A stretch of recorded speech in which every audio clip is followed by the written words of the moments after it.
Alors, ce qui m'a beaucoup touché, c'est de voir la similarité ou bien encore la similitude entre le serpent que la grand-mère, notre grand-mère a vu sur quand elle a prié pourquoi mon oncle Ben Mutombo adorait William Branham. Elle a vu quelqu'un sortir de la forêt et non un gros serpent. Moi aussi, j'avais vu un gros serpent quand je voulais adorer William Branham. Le serpent, l'esprit sortir de moi et s'unir à mon père, et puis mon père et le serpent sont devenus une seule chose, une seule entité.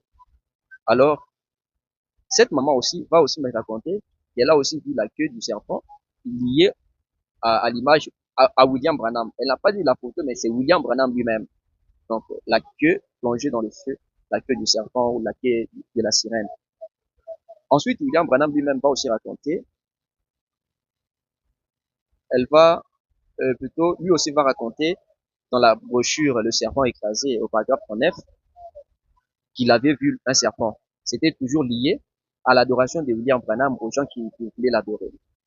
Et non, pour conclure cela, William Branham va raconter une histoire que lui-même a vécue d'un fou. Il la raconte dans plusieurs brochures. Et celle, la brochure que je connais aussi, c'est dans L'amour divin, si je ne me trompe pas, là où Branham raconte qu'un fou était entré pendant que lui prêchait à l'intérieur de l'église. Maintenant, ce fou-là a dit à Branham, toi, hypocrite, serpent dans l'herbe, tu t'es fait passer ici pour un serviteur de Dieu. Et il a craché sur Branham. Branham raconte cette histoire-là dans plusieurs de ses brochures. Alors, j'ai essayé de voir pourquoi le fou peut faire ces déclarations. Et Branham lui-même confirme que ce n'est pas quelqu'un de normal, mais c'est un fou. Pourtant, tous, nous savons que le fou, c'est quelqu'un qui est possédé par des mauvais esprits. Quand nous regardons dans la Bible, les fous qui étaient venus devant Jésus ont reconnu que Jésus est fils de Dieu. N'ont jamais utilisé un langage blasphématoire ou un langage injurieux contre Jésus. Ils se sont inclinés devant Jésus et ils ont respecté Jésus. Mais celui de William Branham vient pour dire que espèce, pour dire à Branham qu'il est espèce d'hypocrite, lui dire qu'il est serpent dans l'herbe et il s'est fait passer pour un serviteur de Dieu.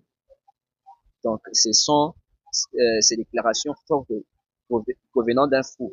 Si c'était quelqu'un de normal, on aurait pu dire que c'est peut-être ils se sont entendus pour venir donc faire honte à Branham. Mais William Branham lui-même confirme que c'était un fou.